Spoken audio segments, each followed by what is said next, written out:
ये बात सच है कि हम लोग एक अच्छे दौर से नहीं गुजर रहे हैं। कोरोना वायरस से हमारा देश ही नहीं पूरी दुनिया प्रभावित है और सबसे ज्यादा प्रभावित है हमारे डेली वेज वर्कर्स, जो देश के अलग अलग कोने से आते हैं रोजगार के लिए, ताकि वो अपना और अपने परिवार का पेट पाल सके। गिव इंडिया, एक्शन एड और हेलो लाया है मैं भी कोविड वॉरियर, एक इनिशिएटिव जिसमें हम सब साथ आए और कोविड-19 से लड़े। So join the cause and support our daily wage workers. जय हिंद। जब बहू ने खा ली हंसने वाली दवा। किशनगढ़ गांव में कीर्ति अपने बेटे दिवाकर और बहू अंशु के साथ रहा करती थी। तीनों बहुत ही हंसी खुशी अपना जीवन व्यतीत कर रहे होते हैं। अरे बहू, आज खाना मैं बना देती हूँ। नहीं माँ जी, आप क्यों तकलीफ कर रही हैं? आप आराम कीजिए, खाना मैं ही बनाऊंगी। कितनी अच्छी बहू मिली है मुझे, भगवान ऐसी बहू सबको दे। सब कुछ ठीक चल रहा होता है कि एक दिन गलती से अंशु हंसने वाली दवा खा लेती है। बस उस दिन से सब कुछ बदल जाता है। अरे बहू, मेरे घुटनों में बहुत दर्द हो रहा है, जरा बाम तो दे दे। अरे बाम लगा कर क्या करोगी माँ जी? मैं पाँव दबा देती हूँ। अरे एक तो मुझे पाँव दर्द हो रहा है, ऊपर से तुम हंस रही हो। आई एम सॉरी माँ जी। अरे फिर से हंस रही है, जा तू मेरे कमरे से, मुझे तुझसे बात नहीं करनी। हे भगवान, ये क्या हो गया? अब माँ जी क्या सोचेगी? 2 दिन बाद कीर्ति घर में किटी पार्टी रखती है। उसकी सभी सहेलियां घर आने वाली होती हैं।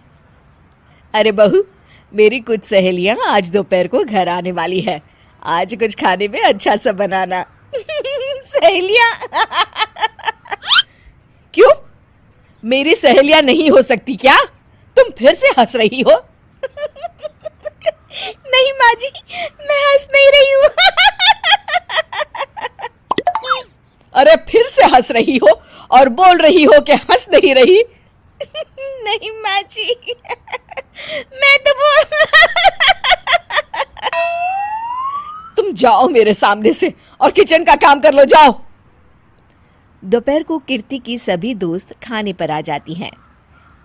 अरे वाह, घर तो बहुत सुंदर सजाया है कीर्ति। अरे मैंने कहा, ये सब तो मेरी बहू का कमाल है। अरे वाह, बड़ी गुनी है तुम्हारी बहू तो। हाँ हाँ, खाना भी अच्छा बनाया है। हाँ, बहुत ही गुनी है। तो हमको नहीं मिलवाओगी क्या, या छुपा कर रखोगी अपनी हीरे जैसी बहू को? अरे नहीं नहीं, अभी बुलाती हूँ। अंशु, ओ अंशु, बहू रानी। अंशु बाहर आती है। जी माँ जी। बहू, ये सब मेरी सहेलियां हैं, मिलो सबसे। नमस्ते आंटी। नमस्ते बेटा, बहू तो बहुत अच्छी मिली है तुमको, किस्मत वाली हो तुम। किस्मत वाली? अरे क्या हुआ? हंस क्यों रही हो? नहीं नहीं, मैं हंस नहीं रही हूँ। तभी अचानक सांची के हाथ से चम्मच छूट जाता है और उसका कुर्ता गंदा हो जाता है। अंशु फिर से हंसने लगती है।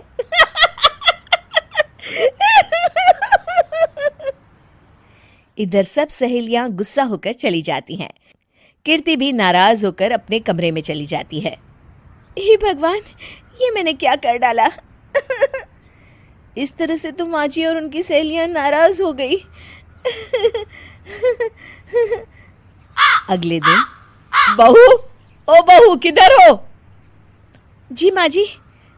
जल्दी से मेरे साथ चलो, पड़ोस वाले शर्मा जी की हार्ट अटैक से मौत हो गई है, उनके घर बैठक के लिए जाना है। अंशु तैयार होकर आ जाती है। थोड़ी देर में दोनों शर्मा जी के घर पहुंच जाती हैं। वहां पर सब रो रहे होते हैं। कीर्ति शर्मा जी की बीवी के पास बैठकर उन्हें सांत्वना देने लगती है। बड़े अच्छे इंसान थे मेरे पति। अच्छा। तुम हंस क्यों रही हो? वो अच्छे थे। हाँ हाँ, बहुत अच्छे थे अंकल। अरे अंशु हंस मत। माँ जी मैं हंस दे रही। मैं तो आंटी जी को बस दिलासा दे रही थी। सब औरतें अंशु की इस हरकत से हैरान हो जाती हैं। कीर्ति भी बहुत शर्मिंदा होती है और वो अंशु को लेकर फटाफट घर लौट आती है। अंशु क्या हो गया है तुझे? हंस क्यों रही थी तू वहां पर? नहीं माँ जी मैं तो बस अरे तो फिर से हंस दी। जा तू अपने कमरे में, मुझे तो तुझसे बात ही नहीं करनी। मेरा बेटा ही तुझसे बात करेगा अब। रात को जब दिवाकर घर लौट आता है तो कीर्ति दिवाकर को सब कुछ बताती है। ठीक है माँ, अब फिक्र मत करो, मैं अंशु से बात करता हूँ। दिवाकर अपने कमरे में जाता है। जी आ गए आप? कैसे हैं? मैं तो ठीक हूँ, बस सर में हल्का दर्द है। सर में दर्द? अरे इसमें हंसने की क्या बात है? नहीं मैं हंस दे रही हूँ। मुझे तो फिक्र हो रही है आपकी। एक तो मेरे सर में दर्द है, ऊपर से तुम हंस रही हो। अरे कैसे समझाऊं मैं आपको? मैं हंस नहीं रही। अंशु तुम इस घर से चली जाओ। माँ ने मुझे बताया जो भी तुमने शर्मा आंटी के घर किया और किटी पार्टी में भी। नहीं जी मैं ऐसे नहीं हूँ। तो अभी क्या हुआ था? क्यों हंस रही थी तुम? रुकिए मैं आपको सब कुछ बताती हूँ आपको सब कुछ। अंशु डायरी में लिखकर दिवाकर को पढ़ने देती है। कुछ दिनों पहले मैंने गलती से हंसने वाली दवा पी ली थी, जिसकी वजह से ये सब हो रहा है। इसका असर कुछ दिन और रहेगा।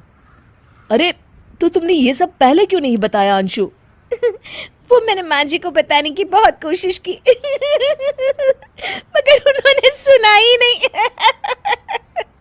अरे ठीक है, मगर वादा करो जब तक दवाई का असर ठीक नहीं हो जाता तुम घर से बाहर नहीं जाओगी। नहीं जाऊंगी और हंसूंगी तो बिल्कुल नहीं। लो तुम तो फिर से हंस दी।